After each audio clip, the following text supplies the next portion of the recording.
Aloha! We're going to read chapter 20. Mrs. Fletcher's laughing so hard that I said aloha that now I can't compose myself.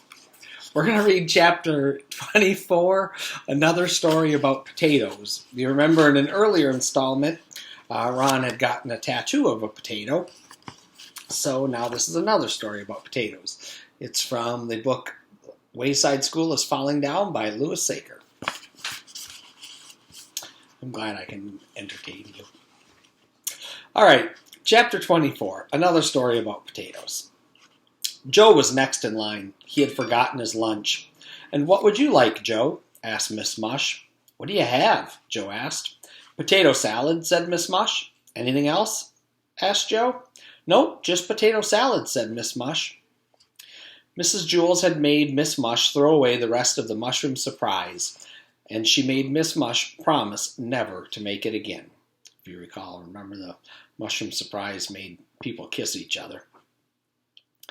"Okay, I'll have potato salad," said Joe.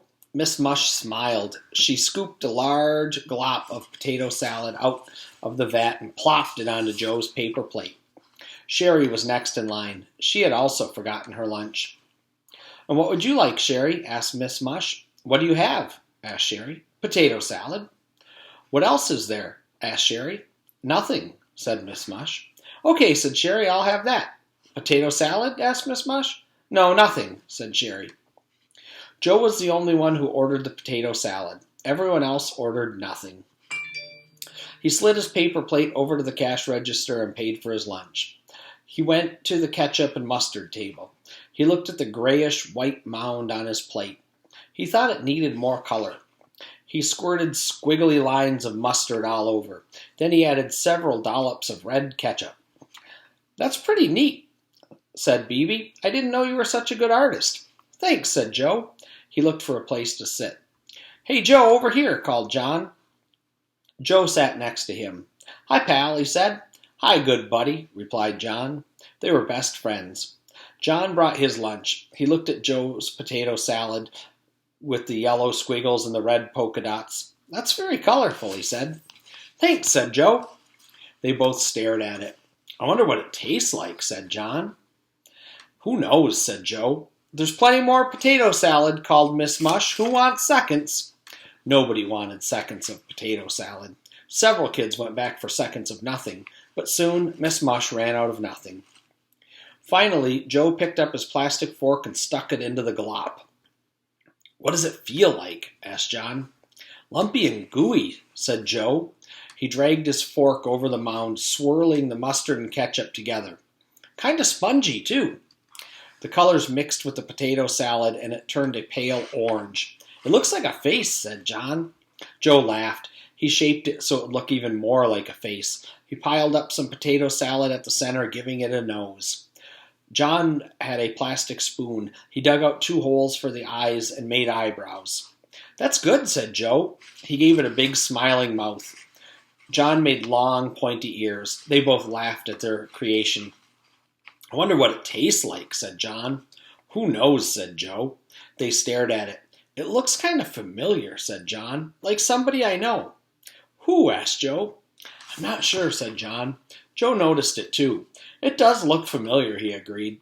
"I've seen that face before somewhere," said John. "Me too," said Joe. The smile on the potato salad abruptly turned into a frown.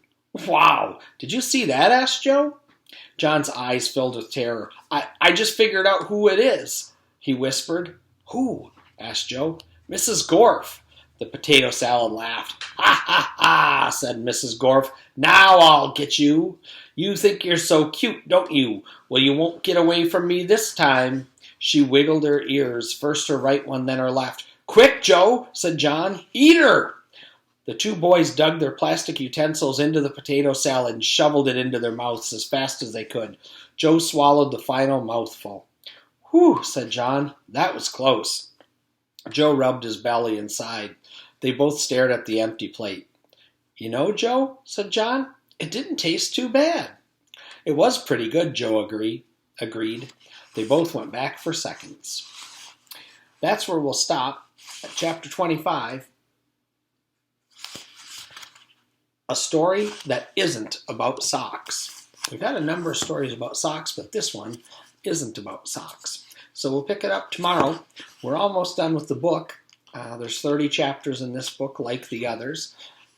So this will get us through tomorrow will get us through chapter 25 and chapter 26.